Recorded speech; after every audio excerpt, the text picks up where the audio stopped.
You are not defined by how people treat you. Just because somebody treated you some way does not mean that you are not worthy of being treated better. You are defined, however, by how you internalize how somebody treats you.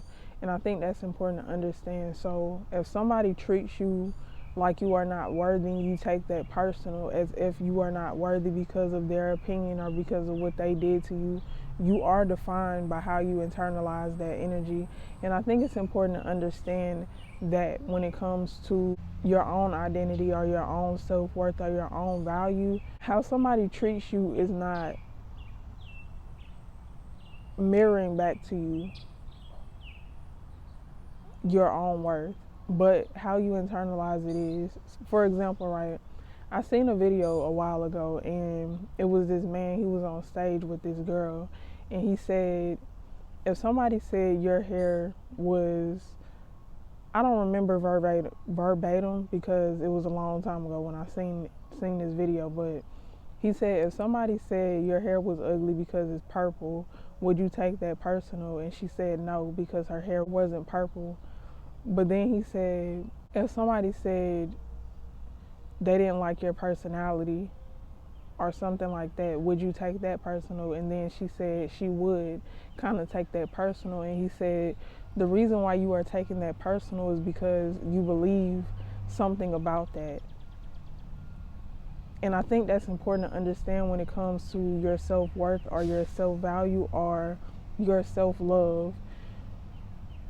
If somebody treats you a certain way, that doesn't define, like I said, it doesn't define what or who you are, but what you internalize from that situation does show you how you do feel about yourself.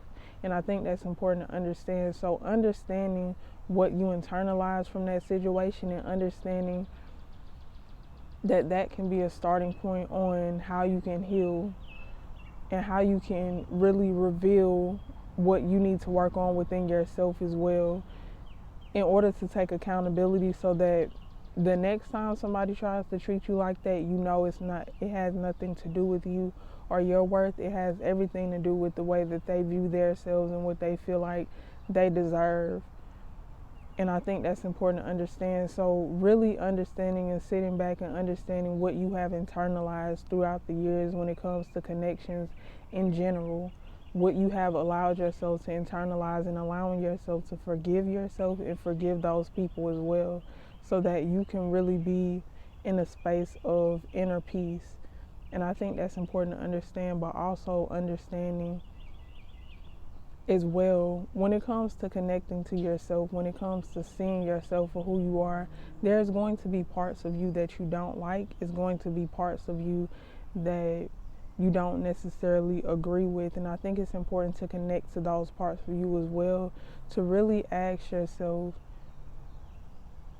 is that something that needs to be genuinely let go of? Because, like, for example, right, something might seem toxic to somebody else, but it's really beneficial for you.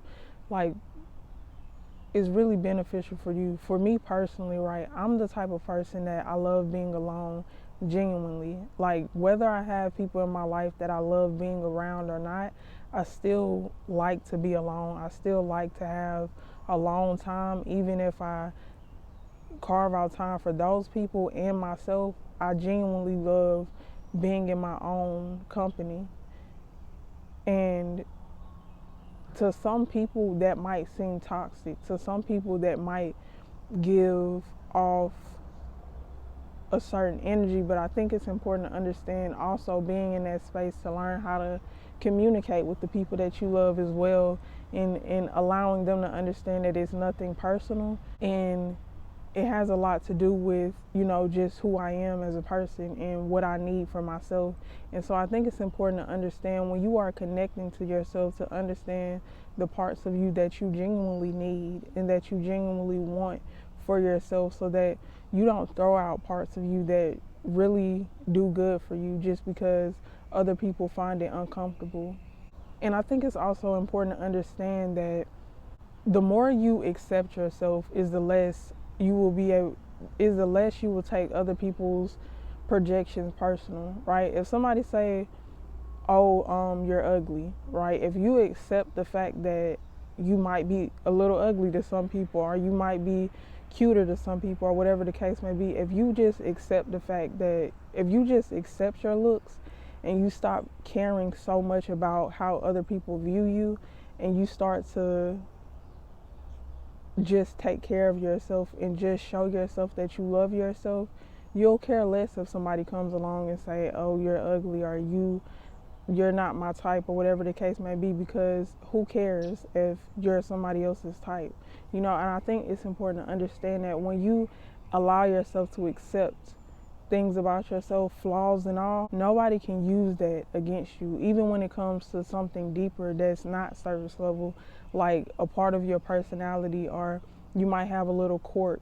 Because like for me personally, right, I'm a sensitive person, and when I love people, I show that sensitive side of me, and I do it in an emotionally stable way as well. And so being around the wrong people, being able to express your emotions, they will still call you sensitive. So being able to accept myself and say, okay, I am an emotionally sensitive person, or I am a person that really loves deeply. And so really taking a step back and just allowing myself to say, yeah, I am that, and so now what, you know? And I think it's important to understand that when it comes to yourself, really asking yourself who you are.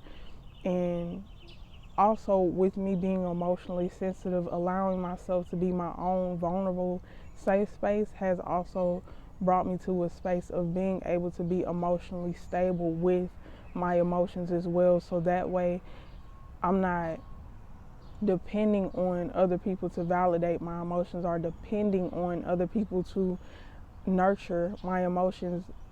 And that puts me in a space of other people can't manipulate my emotions as well. And so really being honest and truthful with yourself, so that way you can be able to lean on yourself more as well. I think it's important to understand that when it comes to your self-worth and your self-value, really being able to clearly see yourself, so people can't use that vulnerability or that sensitivity